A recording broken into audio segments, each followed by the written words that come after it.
திமுக ஆட்சி வந்ததும் அதிமுக அமைச்சர்கள் சிறை செல்வார்கள் அப்படின்னு இப்போதைய முதலமைச்சர் அன்னைக்கு சொல்லியிருந்தாங்க. ஒவ்வொரு விஷயத்தையும் சொல்லியிருந்தாங்க.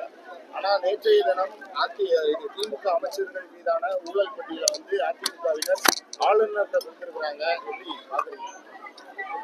நீங்க அவங்க தேர்தல் நெருங்குது.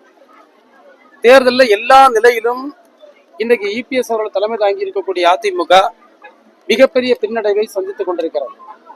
அவர்கள் கூட்டணியில் இருக்கக்கூடிய கட்சிகள், அவர்களுக்குள்ள இருக்கக்கூடிய பிரச்சனைகள், அந்தந்த கட்சிகளில் இருக்கக்கூடிய அந்த பிரிவு, இவையெல்லாம் சேர்ந்து என்ன செய்வதென்று தடுமாறி கொண்டிருக்கின்றார்கள். எனவே அதன் அடிப்படையில் அந்த கடைசி நேரத்தில் எதையாவது செய்ய வேண்டும் என்பதற்காக அவர்கள் செய்கின்ற ஒன்று.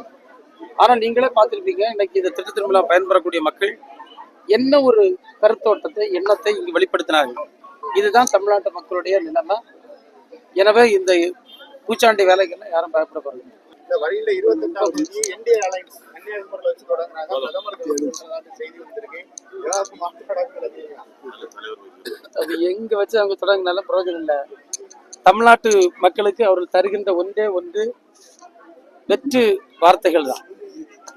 எனவே இவங்களுடைய வெற்று வார்த்தைகள், அலங்கார வார்த்தைகளுக்கு தமிழ்நாட்டு மக்கள் எந்த சூழ்நிலையிலும் அவங்க என்ன பண்ண மயக்கப்படுறது கிடையாது.